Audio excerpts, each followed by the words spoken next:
तो दोस्तों आज मैं आपको अपनी पसंदीदा कहानी सुनाती हूँ जो कि मेरे मोटिवेशन में भी बहुत काम आती है। जब मुझे अपनी लाइफ में मोटिवेशन चाहिए होता है तो बहुत काम आई है। तो आशा करती हूँ आपको ज़रूर पसंद आएगी। तो एक मूर्तिकार और एक पत्थर की कहानी है। एक बार एक गांव में एक मूर्तिकार रहता था।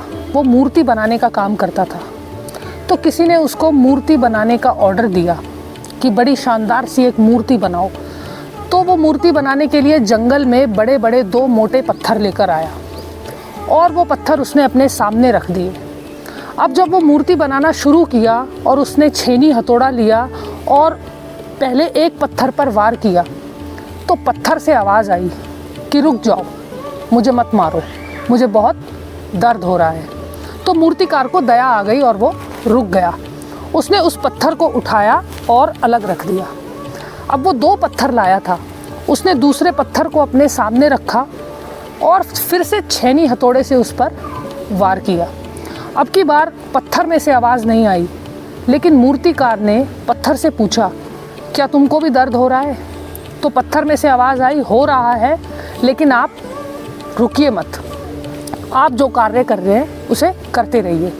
तो मूर्तिकार मूर्ति बनाता गया और एक दिन कुछ दिन बाद उस पत्थर में से एक मूर्त तैयार हो गई, यानी कि एक बहुत ही सुंदर भगवान की मूर्ति तैयार हो गई। तो अब कुछ दिन बाद मूर्तिकार को जिन्होंने मूर्ति बनाने को कहा था वो उस मूर्ति को लेने आए। अब वो मूर्ति ले जा रहे थे तो उन्होंने उस पत्थर को देखा जो अलग पड़ा हुआ था। तो उन लोगों ने मूर्तिकार से कहा कि क्या हम इस पत्थर को भी ले जा सकते हैं? मूर्तिकार ने कहा बिल्कुल ले जाइए, ये मेरे किसी काम का नहीं है, लेकिन इसका करोगे क्या? तो उन लोगों ने मूर्तिकार से कहा कि नारियल फोड़ने के काम आएगा। तो वो उस पत्थर को भी मूर्ति के साथ ले गए। अब मूर्ति तो उन्होंने मंदिर में स्थापित कर दी और पत्थर को लगा दिया बिल्कुल मूर्ति के सामने। अब जो कोई भी आए आधे घंटे में उस पत्थर के ऊपर नारियल फोड़े, जय जगदम्बे फट, जय महाअंबे फट, जय महागौरी फट। अब मूर्ति की तो हो पूजा और पत्थर की हो पिटाई। तो मूर्ति अंदर से मुस्कुराती हुई पत्थर के दर्द को जानते हुए बोली, पहले अगर तुमने वो दर्द थोड़ा सा सह लिया होता तो आज तुम भी मेरी तरह एक मूर्त होते, एक मूर्ति के रूप में होते, लेकिन उस वक्त तुमने थोड़े से दर्द को नहीं सहा और मैंने उस दर्द को सहा, इसलिए आज मैं एक शानदार मूर्ति में स्थापित हूँ और देखो लोग मुझे पूजते हैं, मेरी पूजा करते हैं। तो दोस्तों जीवन भी कुछ हमारा इसी तरह है। अगर आप गौर करें तो छोटी छोटी परेशानियां आती हैं तो हम बहुत जल्दी हिम्मत हार जाते हैं। छोटे छोटे दर्द आते हैं तो हमें ऐसा लगता है कि जीवन अंत हो गया है, पर ऐसा बिल्कुल भी नहीं है।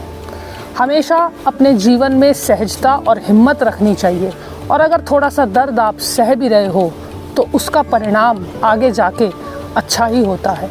ये हर कोई नहीं समझ पाता, क्योंकि जो लोग पहले बिखरते हैं वो आगे जाके ज़रूर निखरते हैं। तो आप भी अपने जीवन में अगर निखरना चाहते हो तो दर्द सहिए, हिम्मत रखिए, हौसला रखिए, फिर देखिए सब कुछ अच्छा होगा।